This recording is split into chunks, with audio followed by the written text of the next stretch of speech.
Youngster Year.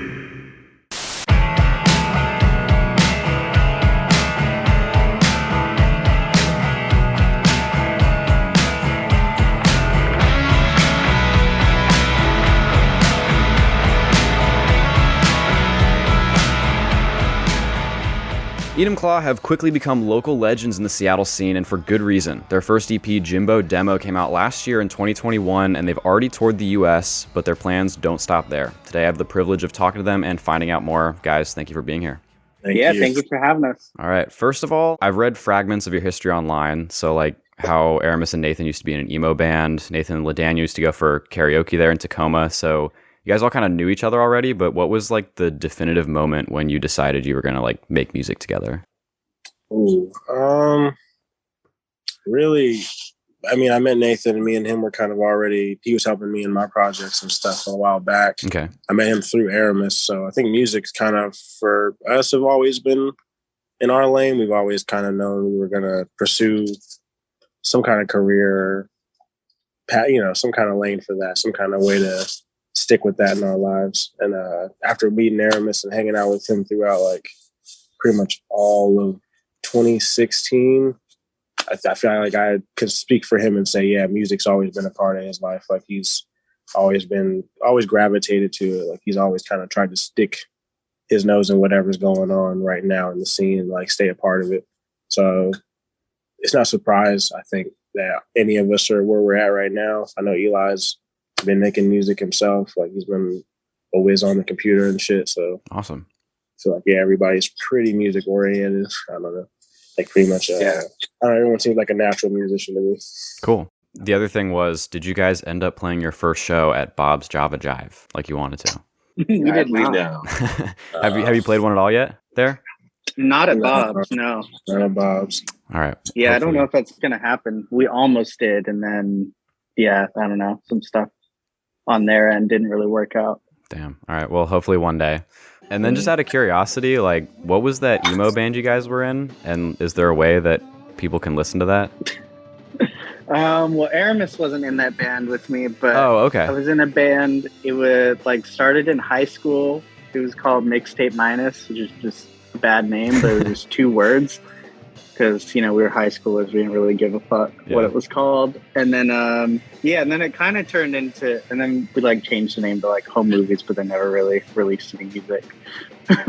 But like there is a Bandcamp and there's a couple like videos on YouTube that are pretty funny. Okay, sweet. I'll have to check that out. And then what does your like songwriting, recording process look like? Because I know it ranges from band to band and I always just love to hear the responses. Ooh. I mean, a lot of the times it's like we'll just be at band practice and like Aramis will pull up like, hey, I wrote this song the other day. And like that whole side of it is him. I don't even really know what he does. I think he just kind of hangs out at the house and like gets inspiration from, wherever he pulls it from. But a lot of the times it's just he brings his project that's basically like was written on like an acoustic and he's playing it on the electric and we just fill in the blanks or we'll like brainstorm what could work better and all that. That's what makes it fun. Awesome. Sure. Yeah, Aramis kind of brings a song in and then we work it out. That can take like one practice or it can take like a year to finally like get the arrangement right. Right. And then recording. I mean, this time like, like we went to like a local studio here, spent like 10 days like recording a bunch of stuff. And then like the EP was just recorded at our friend Spencer's house. And you guys are on a label already, is that right? Or just did they just release your first EP? Youth Riot. That's Spencer and Daniel. Yeah. Shout out Youth Riot. Yeah. Cool. But they're like a small like tape thing. It's just Spencer and Daniel running that themselves. So they put out everything. They've done a really good job. I mean, it's Spencer, the same guy that recorded us. He's the one who runs Youth Riot. They put out a bunch of cool stuff. And they both have a couple bands. They're really cool. That's awesome. I was so happy when you guys put up the rest of your like merch on Bandcamp because I missed out on it the first time. So I went ahead and bought the cassette and the CD. So I'm hyped for that. Ooh, awesome. Yeah. You guys have to restock your like hoodies and stuff though. You guys were sold out in my size. Everybody knows that. We do.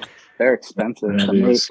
They're really awesome though. What made you guys choose like the Is that like the Neighborhood Watch logo? Yeah, it is. You guys just saw it I and think thought that it was was cool? like an idea Aramis had, and he, for the most part, we work with the same like graphic designer for most of our, at least all of our like logos, like iconography stuff. Merch and posters can be different people, but yeah, it was just Aramis's idea, and then the man Nick Supa kind of made it look really good.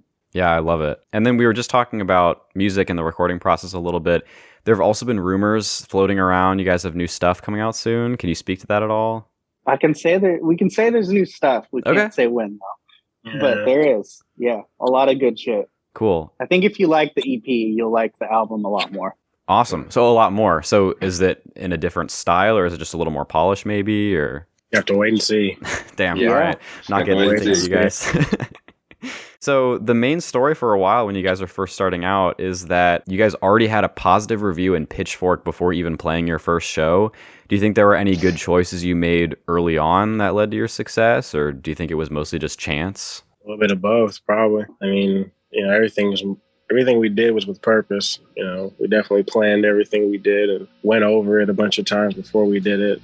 So I can't really say that can't really say it was chance for the most part. But definitely, yeah, there is some luck attached to that. You know, could have been anybody, but why can't it be us? You know, right? Yeah, for sure. I mean, everything has chance. Like when you work with music, like everything about the whole thing is like there's gonna be, you know, you could be the best ever and like nobody sees it. So you got to get lucky in some regard. Lucky in the right way. Yeah, it's definitely a little like timing, chance, luck, but we also, I mean, we had videos and stuff ready to go before we even like released music. So we had like a good rollout planned. And I think like having videos for like every song on the EP really like helped people kind of like gravitate like, oh, this is cool, and kind of like connect with us a little bit. Definitely. Do you think it was mostly your videos that drew people to it, or? In my opinion, yeah, probably the videos. I think that's what like the music stands on its own, but the videos were just like that extra touch that like kind of let people see the world of what we do, and like, you know, the motivations behind it. Absolutely, and they're super well done. I was gonna say, if I had to describe your videos in one word, I would say either raw or authentic. Like no matter the feeling of the song, they just come across very stripped down and genuine. So is that something that you aim for when you make a video? Well, those early ones, it was what just kind of working with what we had. Okay. Just like making it happen. I say that much. Yeah, we definitely wanted to use we had, you know, limited resources, but I think we did a good job of like getting the point across and making sure the message was really put out there. Like, well, like I think people watch the videos and they definitely can understand where we're coming from and understand, like you said, like a little bit of the rawness, and like, it's just, you know, use what you got, give it your all, you know, try your best, throw some passion in there. People will recognize it and probably relate to it. And at least I could say this for the video for Fast and All. I think it perfectly captures like the grittiness of Tacoma, and that kind of like bleeds through in your music as well. Because I know, you know, Seattle's obviously a very legendary scene. Do you think the scene has any influence on the music you make? I can't speak for everybody, but for me it does a little bit. Yeah, you know, I say there's definitely some artists out here who inspire me a little bit, and I take a little bit from them, like a little bit of their like, I'm like in little competitions with them. Like I got some friends who I grew up in, they're in like different lanes in music, and I watch them and I see how aggressive they are in it, in their lane, in their field, and I kind of take from them a little bit because it is competitive. It's a little rough out here in Tacoma in music. Like the scene's kind of in a weird place. Everyone's trying to make it, but everyone's trying to make it. So I say, yeah, it's definitely. I think because of that, yeah, there's like a competitive nature here that's really at the forefront. And that's what I think makes everyone a little bit aggressive, you know, gritty, like in their music. I can't speak for everybody, but for me, for sure. Like I definitely feel like competitive when I look around. I'm like, all right, that dude's cool. I can't wait to be better than him, you know. Like, I can't, you know. That's a bar.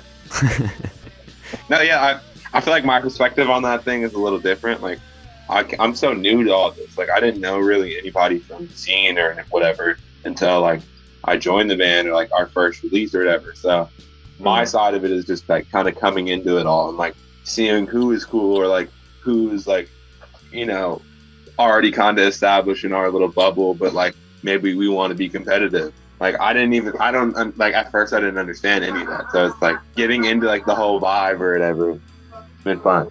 Awesome. Yeah, I think a lot of the classic like Pacific Northwest stuff, like influenced me, and I know like Aramis is into a lot of that stuff. And I think, like being here, like the weather and everything, the way it looks kind of influences the sound of all the music that comes from here, whether it's all the like grunge stuff or, like Death Cab, all the indie, whatever, and even like the rap music. Like there's just like something about it, a little like darkness in it or whatever. That, yeah, it's just like, I think it's just part of the sound up here. Cool. And I was thinking about this when Ladaniel was responding, but is there like a distinguishable Tacoma scene that's different from Seattle, or is it all kind of lumped together, do you think? They're definitely different. Okay. Yeah. I don't know. I think the scenes in Seattle and Tacoma are both kind of like almost non-existent right now. That's a tough one. They're different, but they definitely intersect. They have to, I feel like. They have to. They rely on each other a little bit, I feel like, sometimes. Got it. Like, a lot of people from Tacoma support Seattle. A lot of people do business with people from Tacoma for stuff. So I feel like you kind of have to rely on each other to get out of here a little bit, or to get your music out. Cool. Have you played shows with other local bands before in the area? We haven't really yet, have we? I mean, we played with Chastity Belt. Okay. Yeah. But they're Naked Giants than, like, just like a regular like local band. But yeah, and Naked Giants played a show over the summer. Those two, that's about it. And then we played with like a local rapper, Glenn. Right, Glenn and them. That's cool. So when I was talking, I interviewed Naked Giants a few months ago, but when I was talking to them, they mentioned you guys because they were talking about their tour that's coming up here. And I think it was Gianni who said, if somebody went to their show who didn't like music at all, they would leave an Enumclaw fan. Wow. They're just so like, they get you, Oh, yeah. Do you get a similar response from other people, or do you think of yourself that way? Or I think I've heard it enough now to where I'm starting to believe it. It's starting That's to hold awesome. some weight. Yeah. They said that? Oh my god. Right. I'm like, oh, okay. Sweetheart. Yeah. All right. Come on. Yeah, man. Yeah, for the most part, I think we just give it our all when we're on the stage, man. I think we just really try our best. We get up there, we always do our signature. Aramis has us do like that signature. What's it called? What's it called? We do before we go on stage. The toast. We do like a little toast, kind of like a cheer toast. It's like a toast. Take a shot. Yeah. Take a shot of the most disgusting alcohol the venue has. Right, with a speech attached to it, and we like huddle up like we're in like a football team. It's kind of sick. that's awesome. Is that just something you do backstage? Yeah. Awesome. something to get us in the zone and just to, really pump us up and get the energy flowing, because sometimes it's not rough or it's not easy to get up there and get the emotions riled up, especially I can't speak for everybody, but for me on tour, it was kind of rough getting up there. I was nervous a lot of nights. I was always shit, I don't know how I'm going to do. I'm seeing how big some of these rooms are we were hitting. So it was nice. So I can definitely thank some of those speeches for me, keeping me grounded. No, you're good. Yeah. So yeah, for me, I feel like that moment is kind of like the on switch.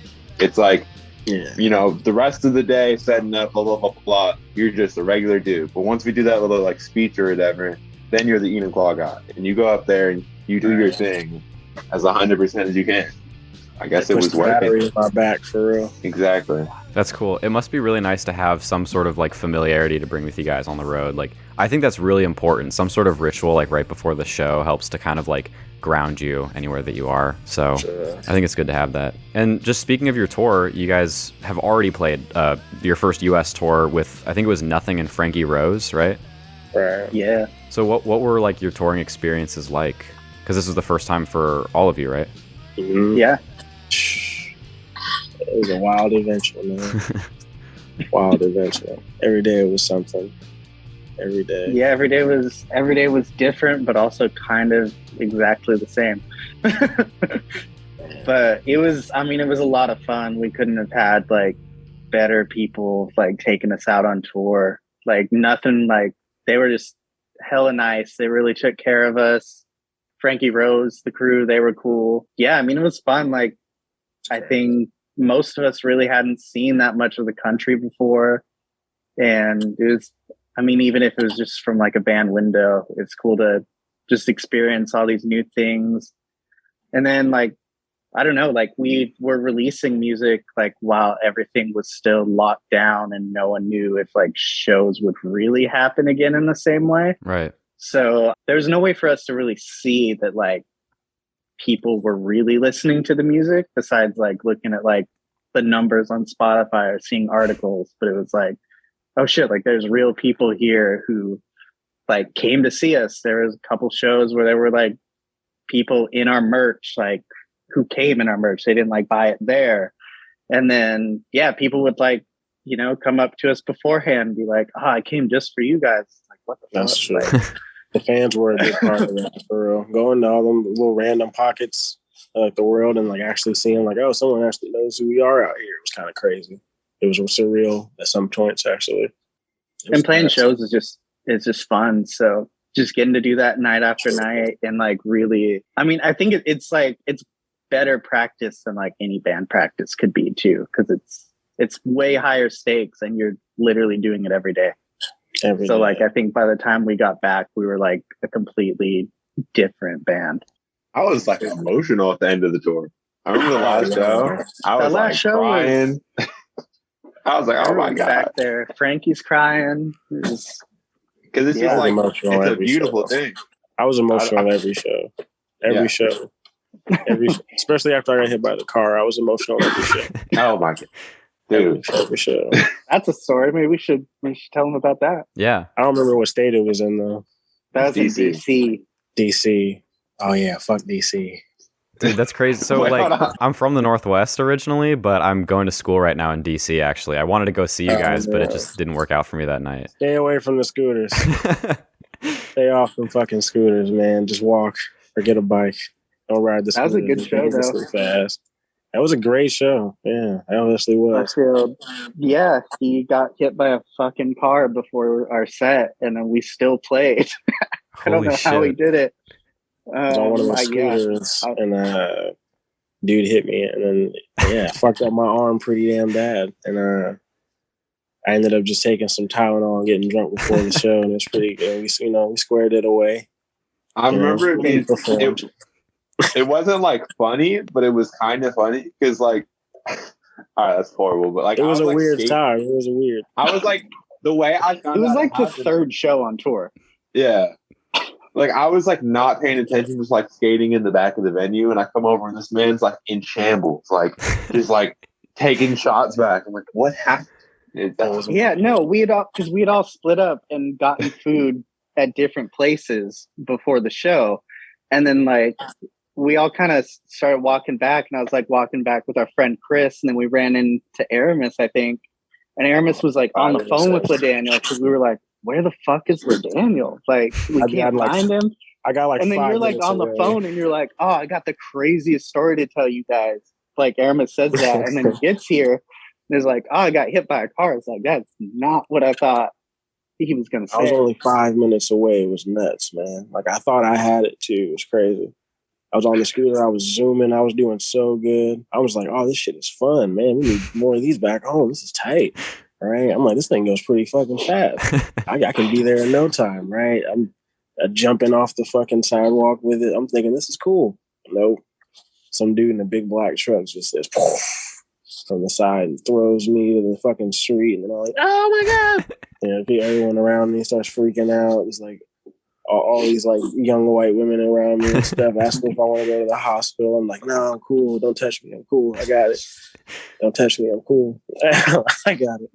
I get up and I get on the phone and I walk off. Yeah. Dude was cool about it. He was just sad he hit me, you know? Yeah. At the end of the day, he was cool about it. But that was DC. Damn. DC. Hit by a car in DC. Yeah. So if I ever go back, which I don't think I'll ever go back. So, I don't worry, we're gonna have to play the 930 Club some point. Oh yeah, you're stuck. I'm stuck. You chose the travel to DC career. That hell is Just don't touch the damn scooters. It's a lawless town, man. Them things go too fast, like 40 miles an hour. Yeah. At first it was fun, and then, but even in the back of my head while I'm on it, I'm like, this thing is going a little too fast, man. I'm like I don't know how fast these things are legally allowed to go, but I'm like, I should need a license for this. The amount of times I've seen people like smoke themselves on those things is like ridiculous. Those are not safe. It's not safe, no. Yeah, it's funny. They actually like you used to be able to ride them around on the sidewalks, and then I think they actually. I mean, everyone still rides them around on the sidewalks, but you're supposed to ride them like in the bike lane now. Like that's how dangerous they can be. That's crazy. Yeah, they go dumb fast. I was so shocked when I got up because I pulled it out from under dude's car and they were cool about it. And so, like, luckily, some guy who works for the company walked by and was like, "Oh, I'll refund you, man." And I was like, "What fucking luck is that?" All right, I guess. I was like, "Cool, I don't got to pay for this." Good. I would hate to pay for the scooter I got hit on. I didn't even get to go nowhere. How much was it? Like $2? You know, I don't even know. I'm thinking. I don't know how much it would have been. He just refunded me, but I was like definitely sad. I was like, shit, I didn't get to go nowhere, but I'm sure it's still running me up, man, because I'm just sitting here with it now. I'm like, fuck. Yeah. But dude came refunding me. It was sweet, so I was happy about that. Guy wasn't like mad about this car. I didn't really fuck up his car. We just fucked up the scooter. Like, and yourself over the scooter and me. Yeah, I lost a good pair of pants. Damn. To that, You didn't have to go to the hospital though, right? I did not go to the hospital. Very good. Yeah, it was tough as steel. So, it was kept it pushing, played the show. And I feel good now. Everything is squared away. I haven't had no pains in my body and no cricks or aches or nothing like that. No internal bleeding. Nothing, man. I've been chilling. I don't know why. It's kind of nuts. I would have thought I'd been worse off. Maybe some in the future when I'm 40, but that's future Daniel's problem. So, I mean, obviously that experience is like very memorable, but I was gonna see if you guys had like each a most memorable experience from the tour. I don't know. The whole time we were in New York was really fun because we were there for like a week because we had a couple like shows outside the tour booked. One in New York, one in Boston. So that was just really fun. They'd never been there, and we all just like really kind of fell in love with the city immediately. It was a lot of fun. Just kind of experiencing that. I don't know. Best show of the tour, though, was like Sacramento, oddly enough. I feel like every time we say that to someone, they're like, what? Like, fuck Sacramento. Yeah. I was like, I don't know. That place was sick. What was the venue? Really pretty. The venue was the Holy Diver. Like, nothing was sponsored by like Slane whiskey the whole tour. And they took us out for like lunch at this place. This like chicken place that like Slane has an account at, and they took like us and Frankie out like before the show, and it was like in this restaurant, and you walk back, and then they walked us back to this like secret like door in a supplies closet. Damn. They were like, knock on this door and someone will let you in. And then we knock on the door, and then all of a sudden the wall with like toilet paper and like cleaning supplies and stuff like opens up with like a person right there. And then so we did that and just got like lunch on the Slane account. But really good show. Like the crowd was crazy, and then they like bum rushed our merch like right after our set. Yeah, sick. And it was like beautiful out. It was like perfect, like 75 and sunny. Hung out at like a park that was like a Ladybird filming location, so that was kind of fire. Awesome. Eli, did you have a most memorable tour experience? I think the DC car thing was just too like classic. Especially like my perspective of it, just like showing up to see that was pretty like crazy. I think a positive one that's like just like wholesome was the last show we played. Was it Grand Rapids? I don't remember. Yeah. It was just like a culmination of like everybody's feelings. Like I just like all the bands like we played, probably like everybody played their best set. I feel like and at the end of it, I was just in tears. Like, man, this is beautiful. Like I've experienced so much. Like the highs and lows. It just was really cool. It was like just really like became like friends with all of those guys. Like like seeing them like every day for a month. It's kind of crazy to just be like, oh, this is like the last day I'll see any of you for who knows how long. And exactly like going off of that, it's crazy. I didn't 40 days before, I didn't even know these people. Like by the end of it, I was so vulnerable. I'm like telling them how I feel. I'm all like hugging them and all this. It's just like, it was sick. That is sick. So you're heading back out on tour again with Naked Giants in February, just joining them for the Northwest states. So aside from it, like obviously not being as long as before, do you think it'll be different, maybe in the sense that like they're all semi-local shows? Like what do you expect to be different on this next one? I think our performance is going to be, I think now we're definitely way more, we got our feet wet off the first tour, so I think we're a little more tighter now. I think the music's going to sound better. Our stage presence is going to go up. I'm definitely excited to put on a better show than from the first tour. For sure. Awesome. And then with your live set, is your like 5-song EP, is that usually enough to fill your opening set, or do you throw in like some stuff that you haven't released yet when you play live? It We varies. usually play like 8 or 9 songs. Okay. A lot of our songs are kind of short, so we can cram a lot into 30 minutes. Cool. And then I think it's like less than 2 weeks now, right? You're playing like your first headlining show. You guys are really psyched for that? Yeah, for sure. Just because you guys are so used to being an opening band, does that change how you feel about this show, or are you just like really excited to play? It's really excited in general. Like the way that we kicked off the last tour, we actually did play like a headline show, if I'm not mistaken. I think it was the first. Oh yeah, we we did a headline at Baby's All Right. Oh. And honestly, like that set the bar high, so that like when we had to open for the rest of the thing, we kind of had to get used to that. So it's like either way, I feel like we can handle it. Cool. Well, good luck at that. I wish I could be there. Yeah. And I was really, this is kind of random off topic, but I was really interested in like your individual influences. So from what I understand, Aramis has been really involved in like the local hip hop scene for a while, and also carries some of that influence into his songwriting. But you're all also pretty big fans of 90s music as well. So would you say that all of your personal influences carry through in your sound, or is there more that has yet to be heard? Right That's now, a good question. That is a good question. Yeah, for me, a lot of my personal. I mean, I'm new to drums, so a lot of the knowledge I have now of like anybody who's, I guess, big in the drum scene is fairly new, and I'm just kind of catching up with everybody. I have some people from back in the day, some bands who I kind of steal some styles they might use, some techniques. I might study some of the polyrhythms and stuff, but other than that, I can't really say I have anybody. Yeah, I guess there's more to come. I guess I'll say there's more to come. That's a tough one. Yeah, there's more to come. Cool. That's a good question. Yeah, not for sure. I share that same kind of like perspective of being so new. It's kind of like you're just catching up, and like there's definitely things that I'll pull from like an era of music, but I don't know if there's one band like or one player or whatever that I take everything from. It's more of like, oh, this time period feels like this, so like I kind of want to mimic that and put my spin on it. And that's, I feel like, what a lot of the things that we've been working on, like, or some of the songs that we play like in our set feel like just like a time capsule. Definitely realized I've had an underappreciation for drums and music until like I didn't really focus too much on like what the drums were doing in a lot of my favorite like rock songs or like rock artists or anything. So I was always kind of like, I don't know, I never really acknowledged any drummer. I never really learned the drummer's name. I always just got the front man. So I feel bad now, like, but I'm definitely learning to kind of focus more on like all the parts of the band that I'm into, I guess. Come on, dude, you don't know Travis Barker?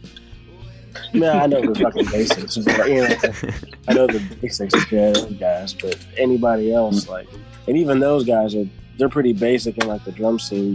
You can go watch their videos on YouTube, but there's dozens of other guys making videos on their style of music, like play like Travis Barker, Like, Dave Grohl tutorials. It's just a gang of those out there. It's nuts, but yeah, shit. I feel like I'm fairly new to drums still, so I'm really just trying to take any inspiration I can from anybody. Like that's why it was so cool on tour, being able to watch this guy who's more experienced than me really, own it like up there, like really figure out his setup and really figure out what works for him on stage, where to put everything, and how to get the sounds right. And he's working with the engineer and stuff. Like it was cool being with that band for sure. I'm grateful to be with both of them for real because I learned a lot. I learned a lot. I don't know about Nathan though. Go ahead, man. How you feeling? I think the new stuff definitely. Like, I mean, on the EP, I just played bass. So I don't know. I feel like that I don't really play bass that much. So I feel like it wasn't like a whole lot of like my taste in stuff. But me and Aramis do share, like, as far as like rock music goes, we share a lot of similar inspirations. And then I think with like the new stuff and everything, like with playing guitar, which is like really the instrument I play, I think like a lot of like my tastes and stuff have shined through. And I think just the four of us playing together for a longer time now helps each like individual's like, you know, like tastes like pop out a little bit more. But with guitar, who do you really fuck with? Like who's somebody you really watched and learned from coming up? Because you're way better at guitar than you know. I don't know. I mean, I've loved Prince since I was like a little kid. He's one of like he's still like one of the coolest guitar players to me. And then he's the best. Yeah, he's the best. I mean, he plays fucking every instrument like better than I'll ever know one. But he's the one guy he's like allowed to be a dickhead. And that's crazy. Yeah, he's allowed to be a dickhead because he's like a fucking genius. He's a star. Like, and then just like, fuck you, shut up. And no one can tell him anything. Like, exactly. Like, so I'm like, Prince told me to shut up. Prince, like you wrote Purple Rain. Like, what can I say to you? What can I say? I can say it back, but it doesn't hold the same, you know? Yeah. Exactly. Yeah. And then I think like other people who really influence, I guess I'd probably like sound more like is like, I love like Noel Gallagher's like playing, like he just like did lead guitar in such an interesting, like kind of simple way. Like, you know, he's really good at guitar, but like an Oasis guitar solo is like not that complicated. Right. But it's like, it really fits a song. And then like, I think like Jay Mascis is cool because he has like that. It's just like melodic, but it's also like a little bit like messy and like loud. Do you guys have any contemporary influences? I don't know. Like, I mean, a lot of the bands like coming up now, like Soccer Mommy's cool. Yeah. Wednesday's cool. This band Mama is really cool. Like, as far as modern stuff, I listen to a lot more like pop or like rap music than guitar stuff. Same. I just listen to other shit. Like, if there's a cool band that I got to know about, I'll check it out. But there's never really been like a recent time where I'm like, oh man, this song makes me want to do this. That's just I feel like I'm listening to like JJ Cale and some of his older music and stuff. And I'm trying to get inspiration for drums from him lately. But other than that, I can relate. Yeah, I kind of try to always steer away from the music I make and listen to other things. I never want to get wrapped up into because I don't know, when I used to like try to make music, I felt like if I listen to too much of it, I'm gonna get on the guitar and I'm gonna make something that sounds eerily similar. Yeah. Like my brain is just gonna kind of fill that in, and I don't want to do that. But if I'm listening to rap music all day and then I hop on guitar, it's like any idea that comes is kind of, random. You know what I mean? Right. It just felt different to me. So yeah, I try to stick away from a lot of drum stuff if I can, unless I'm just looking for techniques to kind of grab. And if I do, I kind of stick to late 70s, early 70s stuff, because there's just a lot of good techniques crafted around that time. I feel like there's a lot of stuff that just came about. A lot of people were experimenting with music. Like, music was big. Like, a lot of big band stuff was getting serious, like, in the 70s for me. Like, it's I don't know. Yeah, JJ Cale, that's a good question. Who else, though? I can't think of anyone else, but JJ Cale, check him out. He's solid. The music is beautiful. Cool. Did he write Cocaine? I don't know. Was he the one who wrote that song? I know, like, Clapton made it famous, but I gotta look it up. But I think fuck Clapton, though. I think so. Yeah, he got some hits, but I don't know. That's all I can say. I'm not gonna run y'all down on JJ Cale. Just check him out. I'm serious. Will do. One more question on that topic. Who is someone that you would love to play a show with? Like, if you were to double headline a show with anybody, who would it be? Chief Keef. Chief Keef. I was about to say that. Yeah. I was about to say Chief Keef. That would be a wild show. That'd be sick. If it was another band, I guess like Turnstile, who is already touring with Chief Keef. Them or Chief Keef or maybe Lucky, maybe. Yeah. You know what I mean? Some rappers would be cool, basically. Yeah. If we could mix it up. Yeah. That's cool. Do you have any plans at all for like a more directly like rap influenced song? I just think with your Not in the instrumentation, moment, like but it'd be okay, fun. yeah, that would Not be in the moment. And if we did, we wouldn't tell you anyway. That's okay. I'm still trying that. I think it'd be really hard. Like, it'd be cool if we like collabed with like a cool rapper on something now. That'd be sick. Like, we could like push Travis Barker out of the way. Yeah, Ladaniel can be the new drummer. Nah, don't do that. Don't put his name in there, man. Don't box me out because someone's gonna hear this and then Travis Barker's gonna fucking blackball me in the drum roll. Like, oh, this guy thinks he's hot shit. No placement. This guy thinks he's hot shit. Get him out of here. You want to get no draft? Nope. Don't put my name in the same realm as his. It's a tough. He's way better than me. It's an easy comparison to make. Made me look bad in comparison. I just don't like we could go like Limp Bizkit type beat. I don't think who else. Yeah, like who else could we really go on tour with that be tight though? That makes sense, like rap wise. Yeah. Because Chief Keef is a fire one. That's a fire one, honestly. But who else? Like, I mean, there's always Party, but like, yeah, right. He's kind of already doing the guitar thing. It's a little boss. I don't. We could do it. That'd be a fun one though. Yeah. If we went crazy enough, yeah, we could. Yeah, it could happen. It could happen. Go out with Rico or something. Okay, Rico would be sick. Rico Nasty would be fire. I think that would work because her shit's like kind of heavy. It'd work with like a guitar band, I think. Whoa, okay. I'm interested in that though. Cool. Yeah, I love those ideas. One day. Yeah. One day. I got one last question for you guys, and I like to keep it kind of broad.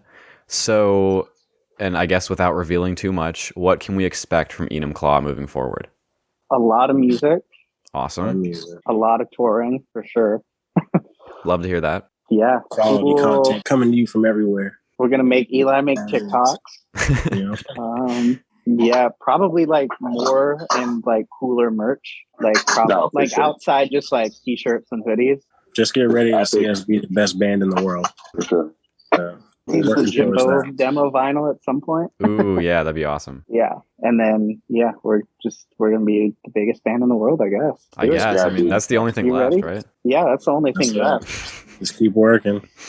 Cool. And actually, that's funny. You mentioned TikTok, and there was this viral. You guys know about this because I think it was on your Instagram. But there was that viral thing, that guy yelling horse cock at your shows.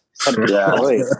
Did you the security guard in Detroit? Yeah. What about so I was gonna ask, did you guys ever like actually notice that guy, or was he just? Yeah, I don't think any of us heard it. I didn't hear him say it, but I ended up smoking with dude before the show. Like I'm like walking around looking to like trying to smoke before, like I'm asking security like, yo, where can I? Right. And dude's like, yo, I got you, man. And then right after the show, horse cock. We're from Tacoma, Washington. We're Enumclaw. Thank you, Detroit. Horse cock daps us up too after the show. It's so funny that's the show that went viral too, because that crowd was stiff as a fucking board. Like it was like Weekend at Bernie's in that bitch. Man, I knew it was bad when like first of all the comments were just tearing us apart, but I knew it was bad when people that like did not fuck with me at all were like sending me shit like, bro, did you see this? Oh my god, everybody had to see this. It was bad. Yeah, like my friend sent it to me. I had just told him about you guys. I was like, oh, you got to listen to Enumclaw. This was probably back in October, I think. And then he sent me that TikTok like 3 days later. He was like, is this Enumclaw? I was like, oh, yeah, that's weird. Yeah, everyone was texting us the next morning. Like, this has 1 million views. It was on my For You page. Like, I was like, what the fuck?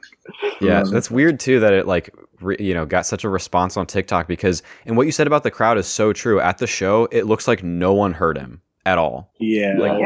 No one reacted. And like even when like nothing was up there, like they said the same thing. They were like, that crowd was like, might as well have not even been there. It was like you spent $20 just to stand. Like you can just put the record on and sit on your couch if you don't want to like have fun. Yeah. I don't know. That was a weird show. Cool venue though. Staff was all. It was a cool venue. Everyone there was pretty cool. There was like a cool like outdoor like it was like a grassy like area with a bunch of picnic tables. It was pretty cool. It's nice, yeah. I like met the guy Goose there. Remember Goose? What's up? Goose. I don't know if I even met Goose. It's just this like entrepreneur dude that just pulled up and was just like on his shit. He just showed us a whole bunch of like tight shit he was working on. It's like a young fella. He went crazy. Shout out at Goose Pack. Something Yeah. like that. Goose Pack. Something like that. Like, A+ tangent. okay. Yes, I loved it. That was probably my favorite little conversation of the interview, so I'm glad it happened. So aside from definitely making a TikTok, more merch, and lots more music, and more touring, right? Oh yeah, they're Awesome. trying to keep us busy this year Sweet. Okay, that's really exciting. I'm really looking forward to it, and I hope we get to see you guys. for sure. Cool. Catch Enumclaw out on tour with Naked Giants if you're in the Northwest, and stay tuned for everything they have to come. In the meantime, watch their videos and listen to Jimbo Demo on repeat. This was really fun, guys. Thank you. Thank you. Thanks for having us. Appreciate it, dude.